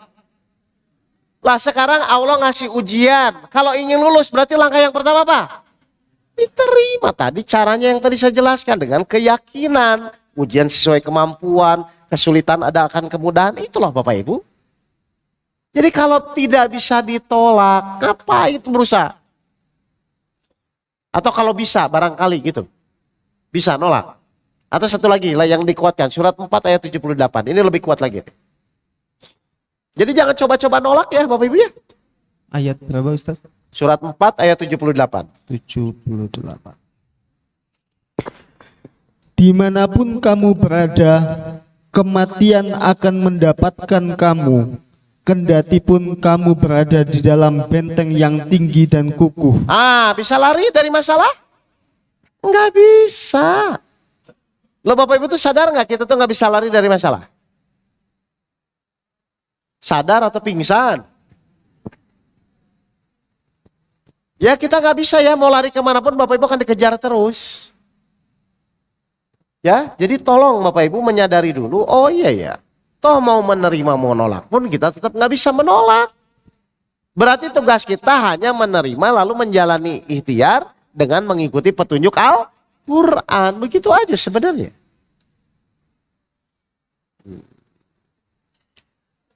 Ya. Tuh pakai mic. Nah. Kalau sedang duduk di sini rasanya Masya Allah yang namanya aware kesadaran yang Ustadz ngendikan itu semuanya Masya Allah kita kayak seperti bangun dari kesadaran seperti nanti yang saya tanyakan adalah bagaimana merawat kesadaran itu ketika kita keluar ya Allah kok fluktuatif kok turun. Baik. Nah itu bagaimana supaya kesadaran itu tetap terjaga seperti itu Ustadz. Makasih. Sekarang Bapak Ibu ketemu saya baru kapan? Hari ini, padahal Bapak Ibu hidup sudah berapa lama? Berarti di sini ada proses merubah, betul? Mindset pikiran yang selama ini salah, kan begitu kan? Dan itu harus ada perubahan, begitu Bu? Ini saya sering sampaikan, kalau seminggu 2 minggu kita usaha belajar tahajud, berat atau ringan? Kalau baru seminggu 2 minggu? Kalau udah 6 bulan, setahun, ringan tuh kenapa? Kebiasaan. Tenang saja Bu, nggak usah terlalu. Pokoknya kalau masih gagal, ya udah nggak apa-apa. Tapi ingat lagi, terbiasa lagi. Kan YouTube saya juga banyak kan, dibuka aja tuh, Ibu ketik, ya. Namanya sesuai di flyer aja tuh, pasti ada di YouTube-nya. Jadi itu terus Pak, mengingat, reminder tuh begitu, ya. Jadi kalau lupa, ingat lihat YouTube. Atau kalau saya juga nanti ke Jawa Timur lagi, ketemu lagi, ya kita diskusi lagi. Kan begitu aja kan Pak? Karena memang Allah buat sistemnya gitu, tidak ada sistem yang instan. Jelas ini? Kalau instan itu cuma apa? Cuman mie. Kalau yang lain tidak instan, semua perlu proses. Ya Bu ya? Jadi kalau misalnya goyang, ya nggak apa-apa. Memang ternyata itu sinyal iman kita masih begitu dan perlu ditingkatkan. Ngaji-ngaji saja terus. Silakan, silakan. Pakai mic, pakai digeser. Ah, tuh bapak-bapak pengen dengerin, Bu. Silakan. Ya. Gini Ustaz, ini masalahnya kan iman kita ini ya situ yang khusus Ustaz ya. Naik turun. Iya. Oh ya. Gimana caranya? Iya. Baik. Kenapa iman manusia itu naik dan turun, Bapak Ibu? Perasaan sendiri atau nanti kita buka? Penyebab utama iman naik dan turun itu kenapa? Loh Bapak Ibu itu sering gak sih hidup kadang-kadang imannya naik, kadang-kadang imannya turun? Nah Bapak Ibu tahu nggak penyebabnya iman naik, iman turun tuh? Hah? Loh jadi nggak ngerti kenapa iman kita turun naik itu? Iya situasi kondisi maksud saya. Tapi maksud pertanyaan saya, penyebab utama iman naik turun tuh bagaimana? Atau pertanyaan saya gini, Ibu tuh ingin iman naik turun atau ingin selalu naik? Udah gitu aja. Nah mending gitu aja, bagaimana caranya? Kan begitu kan?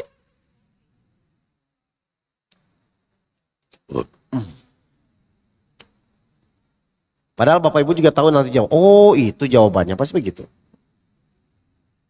Kenapa iman kita naik turun? Semakin dipikir, semakin gak ngerti.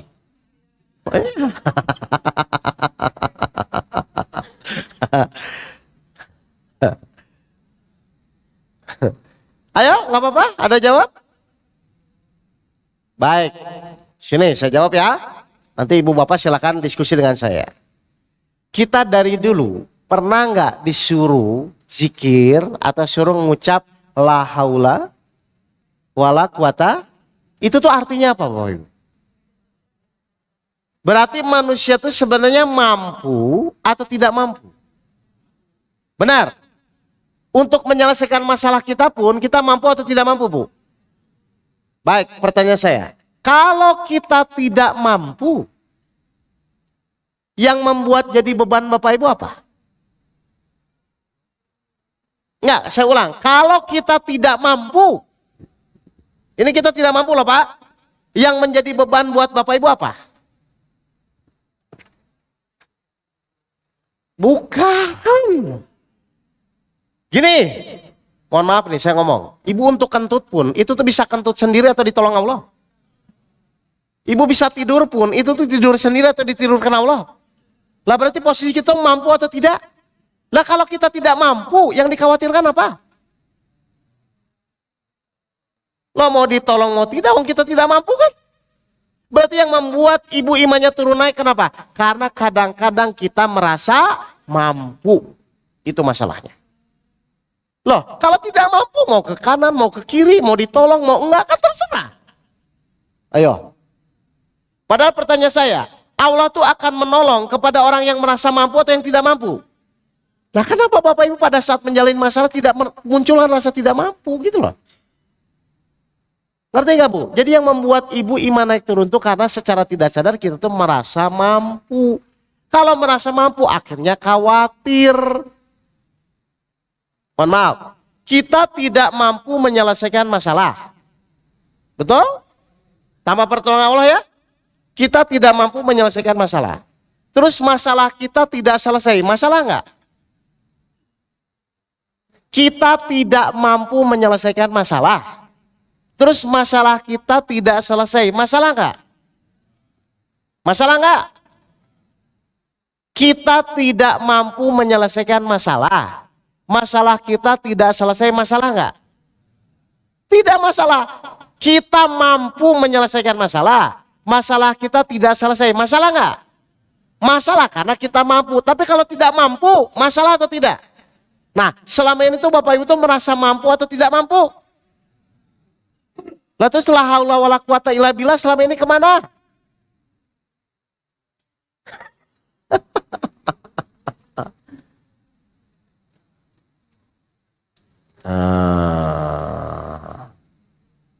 Kan tadi saya dari awal bilang, Nabi Yakub tuh berserah diri di awal atau di akhir? Kenapa dia berserah diri awal? Karena dia pun merasa tidak mampu untuk menentukan hasilnya. Merasa tidak mampu, kok khawatir. Jadi kenapa orang penyebab merasa khawatir itu kenapa Bapak Ibu? Merasa mampu. Padahal Allah akan menolong kepada yang merasa mampu atau yang tidak mampu? Yang tidak mampu. Jadi kalau ibu pusing-pusing punya masalah itu pasti merasa mampu. Apalagi yang mikir-mikir tuh. Loh, tapi kan kita harus yakin. Yakin, tapi bukan dengan kemampuan kita. Yakin karena Allah akan menolong. Yakinnya tuh ke situ, bukan yakin dengan kemampuan kita.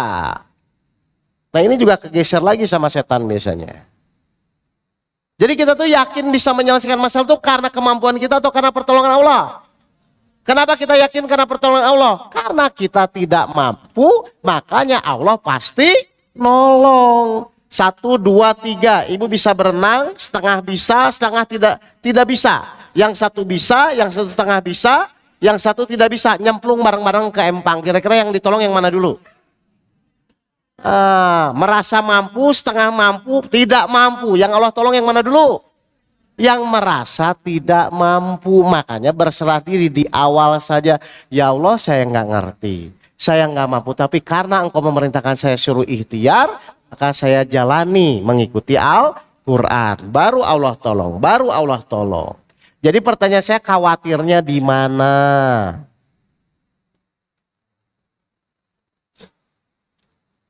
Halo? Pak? Jelas ini? Jadi selama ini ibu merasa mampu?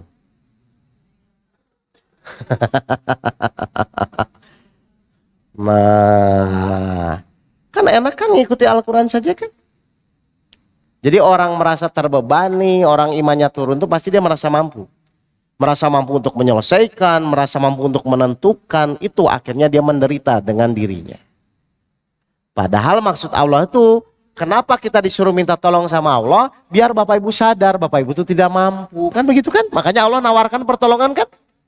Misalnya di Al-Baqarah 153, wahai orang yang beriman, jadikanlah sabar dan sholat sebagai penolongmu. Mohonlah pertolongan kepada Allah dengan sabar dan sholat. Maksud Allah bilang begitu tuh biar Bapak Ibu tuh sadar, tetap semua masalah tuh yang menyelesaikan Allah. Kalau semua masalah yang menyelesaikan Allah, terus kenapa Bapak Ibu merasa bermasalah? Halo? Bapak Ibu tuh punya masalah disuruh menyelesaikan nggak? Lah terus kenapa merasa bermasalah?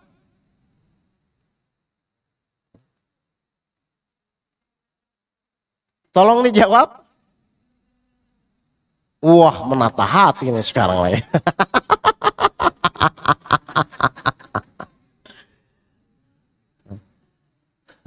Lo nanti yang nata hati itu Allah. Ibu fokus saja wujudkan keinginan Allah. Nanti Allah yang bereskan hati kita, pemikiran kita itu Allah yang bereskan. Coba, emang ibu bisa ngangkat rasa sedih? Nggak bisa, itu Allah juga yang angkat Pak. 94 ayat 1 sampai 3. 94 ayat 1 sampai 3. Oh ya, makasih Pak. Udah Bu, kita tidak mampu, ikhtiar maksimal. Udah begitu aja pasti beres. Bukankah kami telah melapangkan dadamu Muhammad? Berarti Allah yang melapangkan dada Nabi Muhammad atau karena kemampuan Nabi Muhammad menghilangkan? Allah terus. Dan kami pun telah menurunkan bebanmu darimu. Siapa yang menurunkan beban?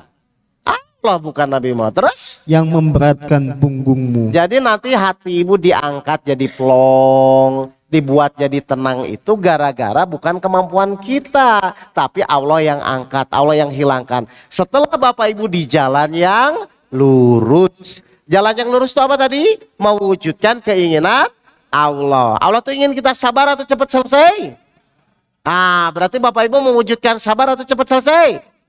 Setelah sabar Allah menolong, Allah menyelesaikan masalah kita. Udah gitu aja.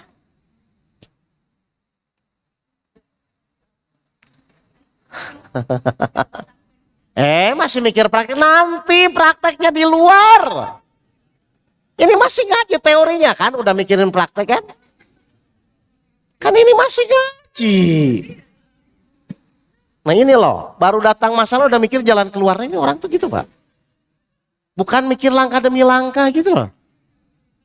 Kan tadi saya sudah bilang, ikuti saja langkah demi langkah. Dengan sikap diri kita merasa tidak mampu, ya Allah saya nggak mampu, tolong saya. Kan gitu aja. Ini gimana masalahnya ya Allah, tapi engkau janji nolong saya, bersama kesulitan akan ada kemudahan. Ya ikuti lagi begitu. Sampai kapan? Sampai mati lagi. 89 ayat 27-30.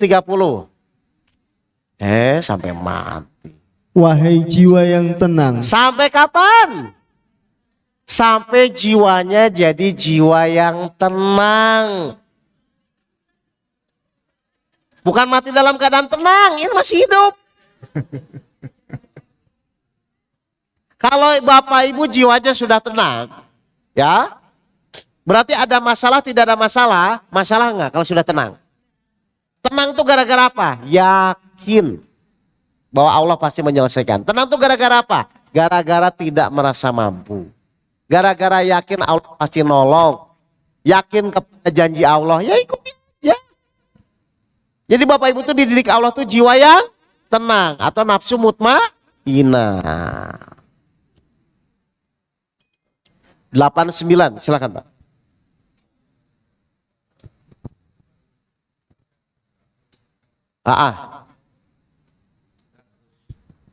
Yakin Betul. petunjuk itu akan datangnya dari Allah. Betul.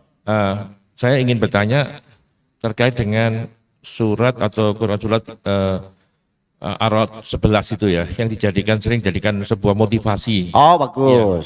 Inna Oke. wallahi hatta la yughriru bi anfusihim. Oke, kita lihat ya. Itu benang merahnya di mana itu? Betul, betul. Kita lihat. Ini banyak yang salah Pak. Betul. Jamaah saya banyak. Itu ada 2 ayat Pak. Surat 8 ayat 53 sama surat 13 ayat 11.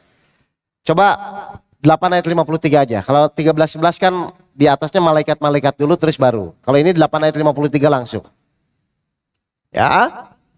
Perhatikan. Itu banyak Pak yang salah Pak, jamaah saya tuh keliling itu salah menafsirkan. Yang demikian itu karena sesungguhnya Allah tidak akan mengubah suatu nikmat yang telah diberikannya kepada suatu kaum. Yang merubah nikmat atau keadaan siapa? Allah Pak. Dasarnya apa? Kita disuruh apa? Lanjut. Hingga kaum itu mengubah apa yang ada pada diri mereka sendiri. Jadi kita disuruh merubah keadaan atau merubah diri sendiri Pak? Biasanya selama ini Bapak Ibu merubah keadaan atau diri sendiri? Kok nggak sama Pak? Kita tuh disuruh merubah diri jadi sabar, jadi ikhlas, jadi bersyukur. Barulah Allah rubah keadaan dengan pertolongannya. Makanya tadi saya bilang, ikhtiar yang kita lakukan itu supaya masalah kita selesai atau supaya ditolong Allah. Nah Allah akan menolong kepada yang sabar atau yang ingin cepat selesai. Berarti saat ikhtiar kita merubah diri kita supaya menjadi sabar atau fokus bagaimana menyelesaikan masalah. Nah selama ini, nah terus ayat ini gimana gitu loh Pak. Jadi Allah tuh menyuruh kita merubah diri kita, nanti barulah Allah rubah keadaan kita.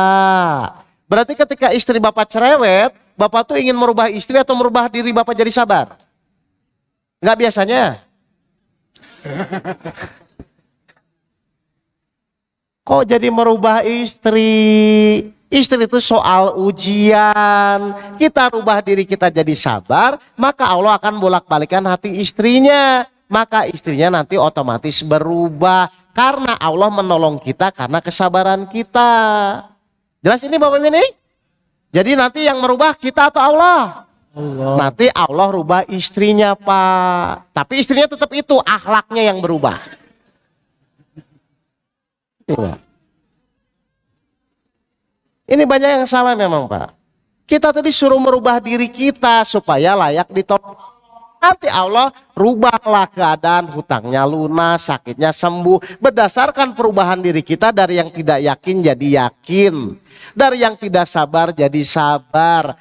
Dari yang tidak ikhlas jadi ikhlas. Dari yang tidak tawakal menjadi tawakal. Jadi semua berubah diri kita. Makanya ujian itu untuk meningkatkan keimanan. Berarti yang berubah keadaan atau diri kita? Diri kita. Bagus, untung Bapak nanya itu. Loh, jadi selama ini Bapak Ibu ingin merubah keadaan? Loh, ayatnya gimana? Makanya angkusihim kan Pak, merubah dirinya sendiri. Jelas Pak? Bagus. Baik. Break dulu pada KM. Ya, assalamualaikum warahmatullahi wabarakatuh.